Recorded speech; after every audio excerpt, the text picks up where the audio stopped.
നമസ്കാരം. നമ്മൾ ഇന്നത്തെ വീഡിയോയിൽ പരിചയപ്പെടാൻ പോകുന്നത് നമുക്ക് എങ്ങനെ ഒരു ബില്ല് ക്രിയേറ്റ് ചെയ്യാം, അതിനുശേഷം ആ ബില്ല് എങ്ങനെ എഡിറ്റ് ചെയ്യാം, ഒരു പർട്ടിക്കുലർ കസ്റ്റമർക്ക് സെയിൽ ചെയ്യുകയാണെങ്കിൽ. അതുകൂടാതെ എൻഡ് ഓഫ് ദ മന്ത് ആകുമ്പോൾ അദ്ദേഹത്തിൻ്റെ ലെഡ്ജർ എങ്ങനെ അയച്ചു കൊടുക്കാം. അതായത് നമുക്ക് ഒരുപാട് പർച്ചേസ് കാണും, ഒരുപാട് സെയിൽസ് കാണും, ഒരുപാട് കുറേയധികം പൈസ ഇടക്കിടക്ക് തന്നിട്ടുണ്ടാകും. ഇതിനൊക്കെ ഒരു സ്റ്റേറ്റ്മെൻറ്റ് എന്ന് പറയും, അതിന് പറയുന്ന പേരാണ് ലെഡ്ജർ. ഇതെങ്ങനെ നമുക്കൊരു പർട്ടിക്കുലർ കസ്റ്റമറിന് വേണ്ടി ഹാൻഡിൽ ചെയ്യാം. അത് ഈ ഒരു സോഫ്റ്റ്വെയർ നമ്മളിപ്പോൾ കാണുന്നത് ടച്ച് കൺട്രോളാണ്.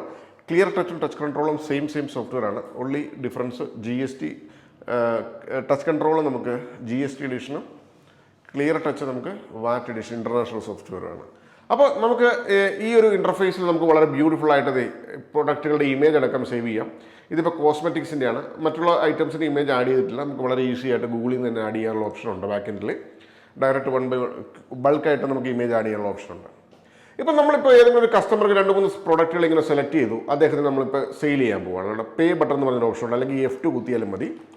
പേ ബട്ടൺ കുത്തി കഴിയുമ്പോൾ ഇവിടെ നമുക്ക് ക്രെഡിറ്റ് ആണ് കൊടുക്കുന്നുണ്ടെങ്കിൽ അതായത് ഇവിടെ ഇങ്ങനെ സെലക്ട് ചെയ്യാം. കണ്ടോ, ഇതിനകത്ത് ഇല്ലാത്തൊരു കസ്റ്റമർ ആണെന്നുണ്ടെങ്കിൽ നമുക്കിവിടെ ആഡ് ചെയ്യാൻ പറ്റും. കണ്ടോ, ഇവിടെ വളരെ സിമ്പിളായിട്ട് കുത്തിയിട്ട് SANTOSH സന്തോഷ് എന്ന് പറഞ്ഞ് ഞാൻ ആഡ് ചെയ്തു. കോൺടാക്ട് നമ്പർ എന്തെങ്കിലും ഉണ്ടെങ്കിൽ അത് ഇടുക. പിന്നെ മാക്സിമം എത്ര രൂപ വരെ ക്രെഡിറ്റ് ലിമിറ്റ് കൊടുക്കാമെന്നുള്ള ഓപ്ഷൻ വേണമെങ്കിൽ അതിൽ 5000 രൂപ വരെ ഞാൻ ഇട്ടു. എന്നിട്ട് ഞാനിവിടെ ജസ്റ്റ് ഒന്ന് സേവ് ചെയ്തു. കണ്ടോ, വളരെ സിമ്പിളായിട്ട് നമുക്കിത് സേവ് ചെയ്യാൻ സാധിക്കും. കണ്ടോ, സക്സസ്ഫുള്ളി സേവ്ഡ്. അപ്പോൾ നമ്മളിപ്പോൾ എന്ത് ചെയ്യണം, ഈ സന്തോഷിനെ ഒന്ന് സെലക്ട് ചെയ്യണം. സന്തോഷ്. അപ്പോൾ സന്തോഷിനാണ് ഈ സെയിൽ പോകുന്നത്. അപ്പോൾ നമ്മളിപ്പോൾ സന്തോഷ് ഇപ്പോൾ ക്യാഷ് ആണെന്നുണ്ടെങ്കിൽ ക്യാഷ്, ഇവിടെ നമ്മൾ ക്യാഷ് കുത്തി ചെയ്തു. അതിനുശേഷം നമുക്കിവിടെ കംപ്ലീറ്റ് സെയിൽ എന്ന് പറഞ്ഞൊരു ഓപ്ഷൻ ഉണ്ട്. ഇവിടെ കുത്തുക. നമുക്ക് ഏത് പ്രിൻ്റർ വേണമെങ്കിലും നമുക്ക് സെലക്ട് ചെയ്യാം. A4 വേണമെങ്കിൽ A4, 3 ഇഞ്ച് വേണമെങ്കിൽ 3 ഇഞ്ച്. ഇതിപ്പോൾ നമുക്കിങ്ങനെ പ്രിൻ്റ് വന്നു. കണ്ടോ, 64 രൂപ. കണ്ടോ, അപ്പോൾ ഇതിന് ഇൻവോയ്സ് നമ്പർ കൂടെ നോട്ടീസ് ചെയ്തു. Santhosh, invoice number 49. ക്ലിയർ അല്ലേ? 49. അപ്പം ഞാൻ ഈ ഇൻവോയ്സ് ഇവിടെ വെച്ചു. എന്തിനാണെന്ന് വെച്ച് കഴിഞ്ഞാൽ ഇത് ഞാൻ എഡിറ്റ് ചെയ്യാൻ പോയി. ഇൻവോയ്സ് ഇപ്പം നമ്മൾ പ്രിൻ്റ് ചെയ്ത ഇൻവോയ്സ് സെയിം നമ്മൾ എഡിറ്റ് ചെയ്യാൻ പോകും. എങ്ങനെ എഡിറ്റ് ചെയ്യാം? നമ്മളിവിടെ POS റെക്കോർഡ്സിൽ പോവുക.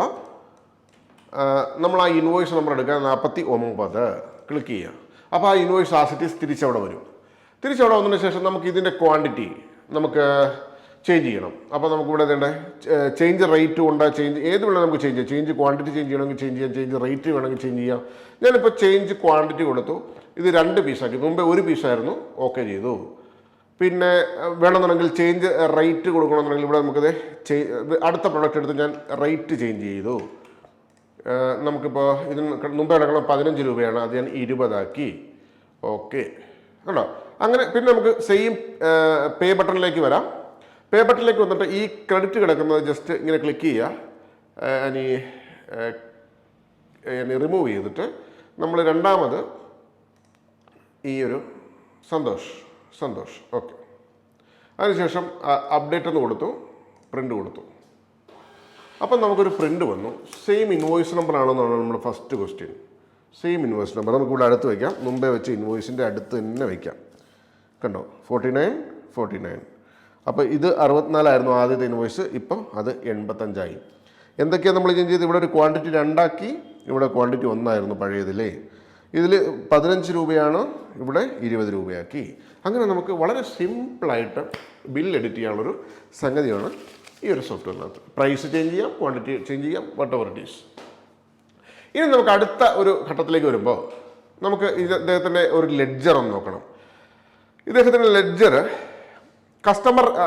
എന്ന് പറയുമ്പോൾ ഇപ്പോൾ ഇദ്ദേഹം വാങ്ങിച്ചിരിക്കുന്ന 85 രൂപ കടമായിട്ടാണ്. കസ്റ്റമർ റിസീപ്റ്റ് എന്ന് പറഞ്ഞൊരു ഓപ്ഷൻ ഉണ്ട് ഇവിടെ. ഞാനവിടെ ഒന്ന് ക്ലിക്ക് ചെയ്തു. ആ ഒരു സന്തോഷം എന്ന് പറഞ്ഞ കസ്റ്റമർ നമുക്ക് ഇടയ്ക്ക് കുറച്ച് പൈസ കൊണ്ട് തന്നു. അദ്ദേഹത്തിൻ്റെ കറൻ്റ്ലി ഉള്ള ഔട്ട്സ്റ്റാൻഡിങ് നമുക്ക് തരേണ്ടത് 85 രൂപയാണ്. ഇദ്ദേഹം ഒരു 20 രൂപ നമുക്ക് കൊണ്ട് ക്യാഷായിട്ട് തന്നു. നമ്മളത് സേവ് ചെയ്തു. ഓക്കെ, അതിന് പ്രിൻ്റ് കൊടുക്കണമെങ്കിൽ അത് പ്രിൻറ്റും കൊടുക്കാം. ഗെറ്റ് ഡേറ്റ് എടുത്തിട്ട് അതിൻ്റെ റെസിപ്റ്റ് വേണമെങ്കിൽ പ്രിൻറ്റും കൊടുക്കാം. ഓക്കെ, നമ്മളിനി അടുത്തത് നോക്കാൻ പോകുന്നത് ഇദ്ദേഹത്തിൻ്റെ ഹിസ്റ്ററിയാണ്. ഇനിയും വേണമെന്നുണ്ടെങ്കിൽ ഈ സെയിം സന്തോഷത്തിൻ്റെ 2-3 സെയിലുകൾ വീണ്ടും നടത്താം. നമുക്കിവിടെ കസ്റ്റമറുടെ ലെഡ്ജറിൽ പോയിട്ട് അദ്ദേഹത്തിൻ്റെ ഹിസ്റ്ററി ഒന്ന് കണ്ടു കളയാം. നമുക്ക് വ്യൂ എടുക്കുക, സന്തോഷം എടുക്കുക, വ്യൂ റിപ്പോർട്ട്. ഇതാണ് ആദ്യം പുള്ളി വാങ്ങിച്ചത് ഓട്ടോമാറ്റിക്കായിട്ട് റീപ്ലേസ് ആയി. ഏത് ആ ഫസ്റ്റ് ബില്ലുണ്ടല്ലോ നമ്മൾ അത് റീപ്ലേസ് ആയി. 85 നമ്മൾ സെയിം ഇൻവോയ്സ് നമ്പർ റീപ്ലേസ് ചെയ്തപ്പോൾ 85ൻ്റെ കയറി വന്നു. പിന്നെ 20 രൂപ പുള്ളി തന്നിട്ടുണ്ട്. പുള്ളിയുടെ ക്ലോസിംഗ് ബാലൻസ് 65 രൂപയാണ് എന്നുള്ള വ്യക്തമായിട്ട് കിട്ടും. ഞാൻ ഇനി ഒരു 2 സെയിൽ കൂടി ഇദ്ദേഹത്തിൻ്റെ പേര് ചെയ്ത് കളയാം. ഏതെങ്കിലും വേറെ 2-3 പ്രൊഡക്റ്റുകൾ ചുമ്മാ ഒന്ന് സെയിൽ ചെയ്തു. ഓക്കെ, ഒരു 59 രൂപ കൂടി ആ ക്രെഡിറ്റ് കസ്റ്റമർ എടുത്തു. സന്തോഷിനെ സെലക്ട് ചെയ്തു. ഞാൻ ഈ കംപ്ലീറ്റ് ട്രാൻസാക്ഷൻ അതെ, അടുത്ത ഇൻവോയ്സ് നമ്പർ വന്നു. അടുത്ത ഇൻവോയ്സ് നമ്പർ നമുക്ക് 50 50. സന്തോഷനാണ് സെയിൽ ചെയ്തിരിക്കുന്നത് 59 രൂപ. അപ്പം മുമ്പേ ഉണ്ടായിരുന്ന ലെഡ്ജറിൻ്റെ കൊടുത്ത് ഇത് ഈ 59 രൂപ ആഡായോ എന്ന് നോക്കാം. കസ്റ്റമർ ലെഡ്ജറിൽ പോവുക. ഇവിടെ തന്നെ നമുക്ക് കസ്റ്റമർ ലെഡ്ജറുണ്ട്. നമുക്ക് ആ സന്തോഷിനെ ഒന്ന് സെലക്ട് ചെയ്ത് കളയാം. സന്തോഷ് വ്യൂ റിപ്പോർട്ട് കണ്ടോ, ഇപ്പം നമുക്ക് ഈ ഒരു 59 കൂടി ആഡായി. ഇപ്പം 124 രൂപ പുള്ളിയുടെ ഔട്ട്സ്റ്റാൻഡിങ് ഉണ്ട്.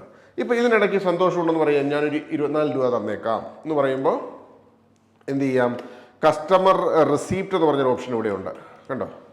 ഈ സന്തോഷിനെ ഇവിടെ സെലക്ട് ചെയ്യുക. ഒരു 24 രൂപ തന്നതായിട്ട് നമ്മളിവിടെ വരവ് വെച്ചു. സേവ് ചെയ്തു. ഇവിടെ സേവ് ചെയ്യാനുള്ള ബട്ടൺ ഉണ്ട് കണ്ടോ. വളരെ സിമ്പിളായിട്ട് ഇവിടെ കൊണ്ട് സേവ് ചെയ്ത് ക്ലോസ് ചെയ്തു. അപ്പോൾ സന്തോഷം ചോദിക്കുക, എൻ്റെ ഈ മാസത്തെ ഫുള്ള് ഡീറ്റെയിൽസ് എനിക്ക് പ്രിൻറ്റ് ചെയ്തതാണ്. അപ്പോൾ എന്ത് ചെയ്യാം, നമുക്ക് കസ്റ്റമർ ലെഡ്ജറിൽ തിരിച്ചു ചെല്ലാം. ഇതുണ്ട് കസ്റ്റമർ ലെഡ്ജറിൽ ഞാൻ ക്ലിക്ക് ചെയ്തു. സന്തോഷിനെ സെലക്ട് ചെയ്തു. വളരെ ഈസി ആയിട്ട് ഞാൻ സെലക്ട് ചെയ്തു. ഇപ്പോൾ കണ്ടോ 24 രൂപ ക്യാഷായിട്ട് തന്നതുകൊണ്ട് നമുക്കിപ്പോൾ കറൻ്റ് ഔട്ട്സ്റ്റാൻഡിങ് 100 രൂപയേ ഉള്ളൂ.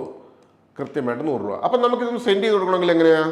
ഇത് ഇവിടെ നമുക്കിവിടെ ഒരു ഓപ്ഷൻ കാണുന്നുണ്ട്. എക്സ്പോർട്ട് ടു PDF എന്ന് പറഞ്ഞാൽ ഡയറക്റ്റായിട്ട് ഇവിടെ തന്നെ കിടപ്പുണ്ട് കണ്ടോ. എക്സ്പോർട്ട് ടു PDF ഡെസ്ക്ടോപ്പിലേക്ക് ഞാനിപ്പോൾ SANTOSH ലെഡ്ജർ ഞാനിവിടെ PDF ഫോമിലേക്ക് നിങ്ങൾ സേവ് ചെയ്യുക കേട്ടോ. എങ്കിൽ മാത്രമേ കസ്റ്റമർക്ക് അത് ഓപ്പൺ ചെയ്യാൻ പറ്റുള്ളൂ. Export successfully. ഞാനിപ്പോൾ ഡെസ്ക്ടോപ്പിലൊന്ന് പോയി നോക്കാം. എൻ്റെ കമ്പ്യൂട്ടറിൻ്റെ ഡെസ്ക്ടോപ്പായത്. അപ്പോൾ ഇതിവിടെ സന്തോഷം കണ്ടോ. ഇത് ഞാനൊന്ന് തുറന്ന് നോക്കാം. വളരെ കൃത്യമായ റിപ്പോർട്ട് നമുക്കിതുപോലെ കിട്ടും. ഇത് കണ്ടിന്യൂസ് നമുക്ക് ഡേറ്റ് വൈസ് സെലക്ട് ചെയ്യാം. ഇത് നമുക്ക് 2-ാം തീയതി റിപ്പോർട്ടാണ്. ഒരു മാസത്തെ റിപ്പോർട്ടാണെങ്കിൽ ആ ഫ്രം മാസം 2 മാസം സെലക്ട് ചെയ്ത് കൊടുക്കാം. അപ്പോൾ ഇത് നമുക്ക് മറ്റേ മെയിലിലേക്കൊക്കെ അറ്റാച്ച് ചെയ്ത് വിടാം. ഈ കസ്റ്റമർ ലെഡ്ജറിൽ തന്നെ കണ്ടോ, ഇവിടെ നമുക്ക് മാസം സെലക്ട് ചെയ്ത് കൊടുക്കാം. ഏത് മാസം മുതൽ ഏത് മാസം വരെയാണ് റിപ്പോർട്ട് വേണ്ടെന്നുള്ളത്. അപ്പോൾ അത് വളരെ ഈസി ആയിട്ട് നമുക്ക് കിട്ടും. അപ്പോൾ ഇതാണ് നമുക്ക് ഇന്നത്തെ tutorial. Thank you so much for watching this video. Thank you. Bye-bye.